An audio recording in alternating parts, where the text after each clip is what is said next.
गणेशाय नमः। जय हो स्कंद देवता की, जय हो कार्तिकेय देवता की, जय महाकाल, जय महाकाली, जय जय सिया राम, जय हो प्रभु राम भक्त हनुमान जी महाराज की।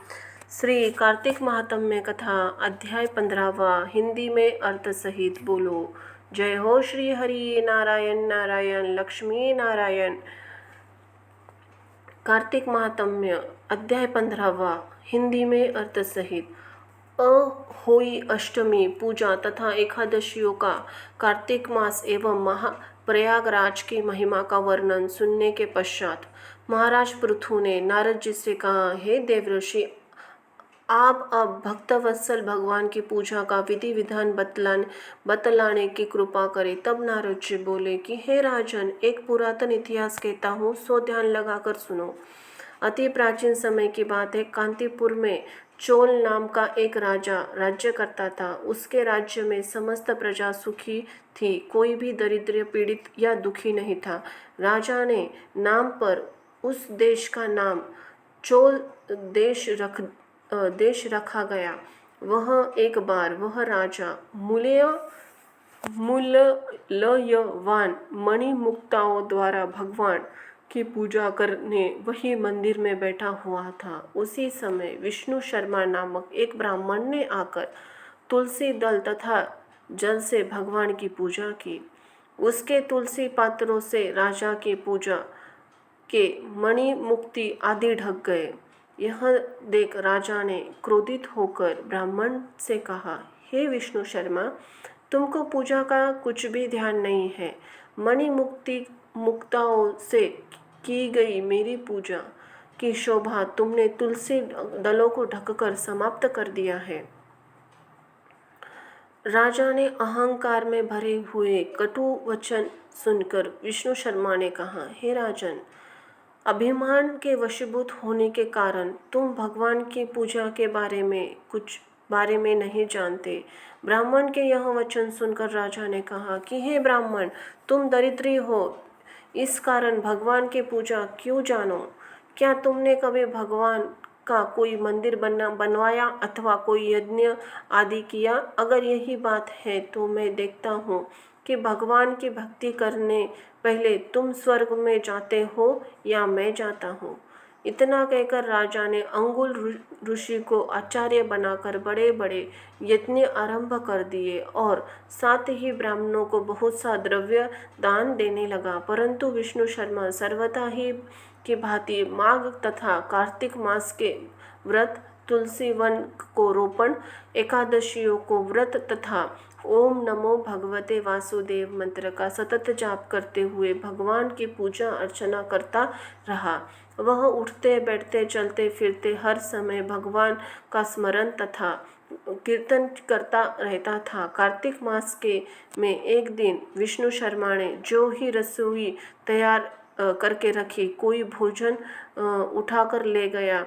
इसके बाद उसने व्रत भंग होने के भय से पुनः रसोई नहीं बनाई और भगवान का भजन करते हुए सो गया। दूसरे दिन फिर रसोई बनाई और जो ही भगवान को भोग लगाने लगा, कोई फिर भोजन उठाकर ले गया। लगातार 7 दिनों तक ऐसा ही होता रहा और इस प्रकार विष्णु शर्मा निराहार 7 दिन व्यतीत हो गए। विष्णु शर्मा भूख के मारे अत्यंत व्याकुल हो रहा था, परंतु सत्संग का समय भंग न हो जाए इसी भय से उसने किसी भी दिन दूसरी बार रसोई की तैयारी नहीं की। 8वें दिन उसने निश्चय किया कि आज मैं पूरी तरह ध्यान रखूंगा और देखूंगा कि भोजन को उठाकर कौन ले जाता है। इसके बाद उसने भोजन तैयार किया और एक स्थान पर छिपकर बैठ गया। थोड़ी ही देर में देखा कि अति दीनहीन और दुर्बल चांडाल, जिसके शरीर में केवल अस्थियां ही मात्र शेष थी, छिपकर आया और भोजन उठाकर ले चला। उसे देखकर विष्णु शर्मा हृदय द्रवित हो उठा। विष्णु शर्मा ने उस चांडाल से कहा, भैया, रूखा भोजन मत ले जाओ, मेरे पास थोड़ा सा घी है, वह भी लेते जाओ। ब्राह्मण के यह वचन सुनकर भयभीत हुआ वह चांडाल भागता हुआ ठोकर खाकर गिर पड़ा। तभी विष्णु शर्मा उसके समीप पहुंच गया और एक वस्त्र उस पर हवा करने लगा। थोड़ी देर के बाद उस ब्राह्मण ने देखा कि उस चांडाल की जगह शंख चक्र गदा पद्म तथा वर्णमाला धारण भगवान विष्णु स्वयं वहाँ लेटे हुए हैं। उसी समय विष्णु शर्मा ने भगवान के चरणों में गिरकर नमस्कार किया। तभी रुद्रादि देवता भी वहाँ पर आगे आ गए और ऋषि मुनि वेद मंत्रों से उनका पूजन करने लगे। तब विष्णु भगवान ने अत्यंत स्नेहपूर्वक विष्णु शर्मा को आलिंगन करके उसको अपने साथ विमान पे बिठा लिया और अपने साथ वैकुंठ को ले गए। चोल राजा भी यह दृश्य देख रहा था। भगवान की विष्णु शर्मा पर यह कृपा देखकर राजा अत्यंत दुखी हुआ और उसने आचार्य गूगल ऋषि को बुलाकर कहा, यह सब क्यों हो रहा है? जिसके द्वेष के कारण मैंने इतने यत्न और दान पुण्य किए, वह वैकुंठ को जा रहा है और मैं यहाँ उपेक्षित खड़ा हूँ। क्या मेरे यज्ञ और दानादि सब निष्फल हो गए? इससे यही सिद्ध होता है कि भगवान यज्ञादि से नहीं केवल भक्ति से प्रसन्न होते हैं। आजीवन ब्रह्मचारी रहने के कारण राजा को कोई संतान भी नहीं थी। अंत एवं अपना संपूर्ण राजपाट धन संपत्ति आदि अपने भांजे को सौंपकर भगवान ने मुझे स्थिर भक्ति का प्रदान करे। इसी कहते हुए राजा यज्ञ कुंड में कूद गया। यह दृश्य देखकर गूगल ऋषि ने क्रोध में आकर अपने शिखा उखाड़ ली। तभी से अभी तक चोल देश में भंजा ही मामा का उत्तराधिकारी होता है और गूगल गोत्र के ब्राह्मण आज भी शिखा अर्थात चोटी नहीं रखते। चोल राजा के अग्निकुंड में गिरते ही भगवान ने प्रकट होकर अग्निकुंड में ही उसका आलिंगन किया और उसने भी अपने लोक को ले गए। वैकुंठ में भगवान विष्णु ने विष्णु शर्मा को पुण्यशील तथा चोल राजा को सुशील नाम देकर अपना द्वारपाल बना लिया। इसी प्रकार वे दोनों हर समय श्री हरि जी के निकट रहने लगे। बोलो श्री हरि नारायण की जय, वासुदेव की जय। यहाँ पे 15वां अध्याय समाप्त होता है। बोलो श्री हरि नारायण की जय। जय हो लक्ष्मी नारायण की।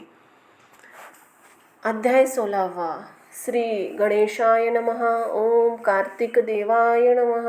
ओम श्री रामचंद्राय नमः। जय जय सिया राम की जय हो। प्रभु हनुमान जी महाराज की। हर हर महादेव, हर हर महादेवी। अध्याय 16वां। चलिए जानते हैं। इतनी कथा सुनने के पश्चात नारद जी ने कहा, हे राजा पृथु, अब मैं आपको भगवान के मंदिर में दीपदान करने तथा मार्जन झाड़ू लगाने का महात्म्य सुनाता हूँ, जो एक समय मुझे ब्रह्मा जी ने बताया था। अत्यंत गोपनीय इस कथा को आप ध्यानपूर्वक सुनिए। अति प्राचीन काल की बात है। चंद्रवंश में जयध्वज नाम का एक अत्यंत प्रतापी तथा प्रभु भक्त राजा राज्य करता था। वह प्रतिदिन भगवान के मंदिर में जाकर स्वयं झाड़ू लगाता था तथा दीप जलाया करता था। एक दिन वातिहोत्र नामक राजपुरोहित स्वयं राजा को ये कार्य करते हुए देखकर विस्मय से पूछने लगा कि हे राजन, भगवान को प्रसन्न करने के लिए और भी अनेक भक्तियुक्त कार्य है, फिर मंदिर में सफाई करने तथा दीप जलाने में इतनी अधिक श्रद्धा का क्या रहस्य है? राजा ने हाथ जोड़कर अत्यंत विनम्र भाव से कहा, महाराज, इस संबंध में मेरे पूर्व जन्म का एक अत्यंत विस्मयकारी इतिहास है, जो भगवत कृपा से मुझे इस जन्म में याद है। यदि आपका आदेश हो तो वह घटना मैं आपको सुनाऊं। पूर्व जन्म की यह घटना सुनाते हुए राजा जयधीश ने कहा, सत्ययुग में स्वरोचिष मनवंतर में वेदांगों का जानने वाला एक ब्राह्मण था, जो अत्यंत विद्वान होते हुए भी दुष्कर्मों में लिप्त रहता था। उसके खोटे कर्मों के कारण उसके बंधु बांधवों ने उसका परित्याग कर दिया था। एक दिन भूख प्यास से अत्यंत दुखित हो वह घूमता फिरता नर्मदा नदी के तट पर जा पहुंचा और वहीं उसने अपने प्राण भी त्याग दिए। उसकी स्त्री भी व्याभिचारिणी थी। अतएव उसके बंधुओं ने उसे घर से निकाल दिया। उसी के गर्भ से अत्यंत पापी मैं उत्पन्न हुआ था। उस जन्म में मेरा नाम दंडकेतु था। दूसरे को स्त्रियों वेश्याओं तथा धन के लिए मैंने गौ पशु तथा अनेक मनुष्यों की हत्या की। इस प्रकार पापपूर्ण जीवन व्यतीत करता था। एक रात्रि को किसी दूसरी की स्त्री से भोग करने की इच्छा से मैं एक सुने देवालय में गया। वहां जाकर मैंने वस्त्र से स्थान साफ किया और दीपक जलाया। उस सुने मंदिर में दीपक जलता हुआ देखकर ग्राम रक्षक वहां आ गए। मुझे चोर या डाकू समझकर उन्होंने लाठियों से मुझे इतने प्रहार किए कि मेरी मृत्यु हो गई। प्राण निकलते ही भगवान के दूत वहां आ गए और मुझे सुंदर विमान में बैठाकर वैकुंठ को ले गए। कार्तिक महीने में भगवान के मंदिर में झाड़ू तथा दीपक जलाने से मुझे इतना फल मिला कि कई कल्प तक सुख भोगकर अब मैंने चंद्रवंश में जन्म लिया है। यदि श्रद्धा और भक्तिपूर्वक यही क्रिया कार्तिक के पूरे महीने में की जाए तो उसके पुण्य को तो क्या कहना है, उस वर्णन ब्रह्मा जी भी नहीं कर सकते। एक अन्य कथा सुनाता हुए नारद जी ने कहा कि हे राजा पृथु, अब दूसरे दीपक जलाने से का महात्म्य सुनो। मनु वंश के प्रतापी राजा रेवत के पुत्र भद्र बुद्धि के पुत्र का नाम सुदर्शन था। नाम के अनुरूप ही सुदर्शन अत्यंत सुंदर और पराक्रमी था। भद्र बुद्धि की राजधानी नर्मदा के तट पर समीप महेंद्र पर्वत पर थी। एक बार शिकारी खेलने के लिए सुदर्शन अपने साथियों के साथ वन में गया। घूमते फिरते उसने आदि के उस पार एक सुंदर कन्या को देखा तो साथियों को वही छोड़कर घोड़े पर सवार होकर तत्काल नदी के उस पार जा पहुंचा। वहां उस रूपवती कन्या को देखकर सुदर्शन उस पर मोहित हो गया। कन्या भय उस अत्यंत सुंदर बलशाली वीर पुरुष को देखकर लज्जा को प्राप्त हो गई।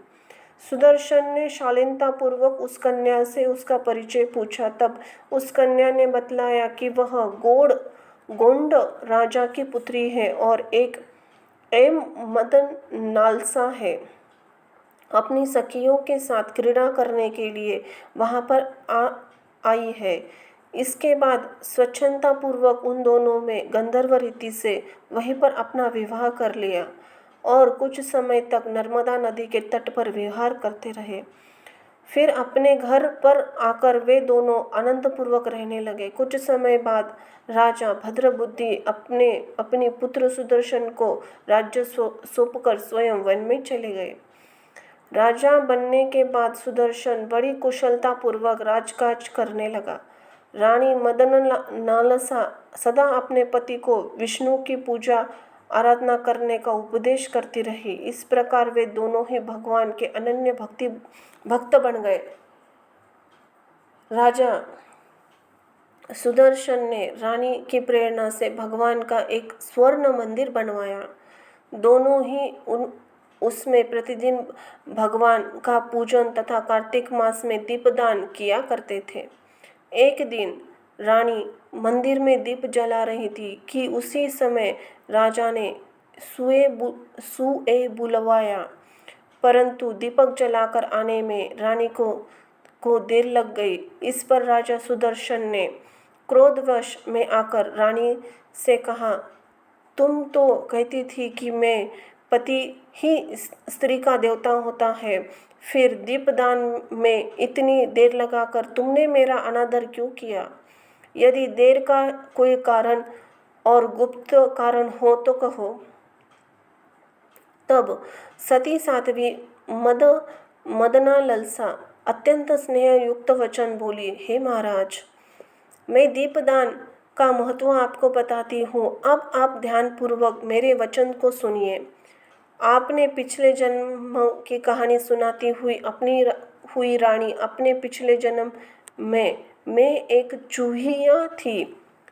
गोदावरी के तट पर एक मंदिर में रहती थी। एक दिन भगवान ने मुझे रात्रि को जलता हुआ दीपक छोटी बत्ती होने के कारण बुझने लगा। मैंने घी खाने के लोभ से बत्ती को मुंह में पकड़कर उसे उठाया। मेरा ऐसा करने से दीपक की लौ तेज हो गई, परंतु साथ ही मेरा मुंह भी जल गया। इसी से मेरी मृत्यु हो गई, क्योंकि रात के समय भगवान का दीपक प्रज्वलित करते हुए मेरी मृत्यु हो गई थी। इस कारण मैंने ऐसा सुंदर रूप पाया और आपकी रानी बनी। यदि कोई श्रद्धापूर्वक भगवान के मंदिर में दीपदान करता है तो उसके फल का तो क्या कहना है। अपनी रानी के मुख से यह वचन सुनकर राजा सुदर्शन ने आजीवन कार्तिक मास में व्रत करके भगवान के मंदिर में दीपदान किया। अंत में वैकुंठ लोकों को प्राप्त हो गया। बोलो श्री हरि नारायण की जय। जय हो श्री हरि माता लक्ष्मी जी की। चलिए जानते हैं अध्याय 17वां। जय जय श्रीमन नारायण। जय हो लक्ष्मी नारायण।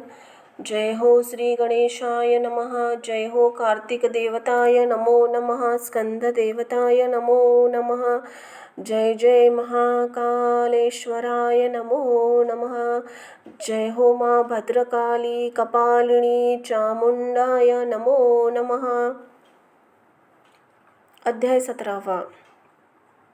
सूत जी कहने लगे कि अब मैं सब व्रतों में उत्तम व्रत और मोक्ष को देने वाली एकादशी व्रत का महात्म्य सुनो। एकादशी तिथि कृष्ण पक्ष की जो या शुक्ल पक्ष की अन्न नहीं खाना चाहिए। जो एकादशी को अन्न खाता है वह पापों का भक्षण करता है। एकादशी का व्रत माता के समान उसकी रक्षा करता है। नारद जी कहने लगे कि राजन, अब एक इतिहास सुनो। नर्मदा तट पर गालव ऋषि का अति शोभायाम आश्रम था। गालव का एक भद्रशील नाम का एक पुत्र था जो विष्णु का परम भक्त था। वह बालकों के साथ भगवान की मूर्ति मूछ बनाकर पूजन किया करता था। साथ ही बालकों को उपदेश दिया करता था कि वह भगवान की पूजन करे तथा एकादशी का व्रत रखे। बालक को भी उसका वचन सुनकर वैसा ही करते थे। अपने पुत्रों का चरित्र देखकर एक पर समय उसकी पिता गालई रूही ने उनसे पूछा कि भद्रशील, तुम सदैव भगवान विष्णु की पूजा में लगे रहते हो, यह उपदेश तुमको किसने दिया। यह बात सुनकर भद्रशील कहने लगा, पिताजी, मैं या आपको अपने पूर्व जन्म का वृत्तांत सुनाता हूँ। यह पहले जन्म से ही मेरा जन्म चंद्रवंश में हुआ था। कर्म कीर्ति मेरा नाम था। दत्तात्रेय जिसे मैंने शिक्षा दीक्षा ग्रहण की, मैंने 1000 वर्ष तक राज्य किया। उस काल में मैंने अनेक धर्म तथा पाप के कर्म भी किए, परंतु देववश बड़ी संगत में पड़ गया और वेद मार्ग को छोड़कर पाखंड मार्ग पर चल पड़ा। मेरे इन अक्षरों को देखकर प्रजा भी पाप कर्म में लग गई। इस प्रकार धर्मशास्त्रों के कथनानुसार प्रजा के पाप का छठा भाग मुझको भी मिलने लगा। एक दिन हम शिकार खेलने के लिए वन में गए। अंतएव सारे दिन भूखे और प्यासे रहने लगे। खाने को कुछ भी नहीं मिला। घूमते फिरते हम मार्ग पर भूल गए और शाम को नर्मदा नदी के किनारे पहुंच गए। उस दिन एकादशी का व्रत होने के कारण वहां एकत्रित अनेक वैष्णव भगवान का कीर्तन कर रहे थे। मैं भी भूखा प्यासा रहकर रात भर वहीं पर पड़ा रहा, मगर प्रातःकाल होते ही भूख प्यास से दुखी होकर मेरे प्राण निकल गए। उसी समय यमराज के दूत मुझको पापी समझकर मारते पीटते यमराज के पास ले गए। यमराज ने चित्रगुप्त से मेरे सब पाप पुण्य का लेखा जोखा मांगा। तब चित्रगुप्त ने विचार कर कहा, इसने एकादशी का व्रत किया था, उसी से इसके प्राण निकल गए, इस कारण इसके समस्त पाप क्षय हो गए। यह सुनकर यमराज तत्काल अपने सिंहासन से उठकर खड़े हो गए और हाथ जोड़ मुझसे बोले, क्षमा करना, भूल हो गई। साथ ही मुझको नमस्कार भी किया। फिर दूतों ने धमका कर कहने लगे, जो मनुष्य भगवान के नामों का जाप करता है उसको कभी हमारे पास मत लाओ। जिसने एकादशी अनजाने में भी एकादशी का व्रत किया हो उसके हम पास हमारे आने की आवश्यकता नहीं पड़ती। उसके बाद यमराज ने मेरा पूजन किया और फिर मुझे सुंदर विमान में बैठाकर विष्णु लोक भेज दिया। हजारों वर्षों तक इंद्रलोक के साथ विष्णु लोक में रहने के पश्चात अब फिर मैंने यहाँ जन्म लिया है। जो कोई इस कथा को पढ़ता अथवा सुनता है उसके सारे पाप नष्ट हो जाते हैं, उसके सभी पाप नष्ट हो जाते हैं। बोलो श्री हरि नारायण की जय। यहाँ पे अध्याय समाप्त हुआ। जय हो विष्णु जी की जय हो। श्री हरि बोल नारायण नारायण। जय हो लक्ष्मी मैया की। धन्यवाद।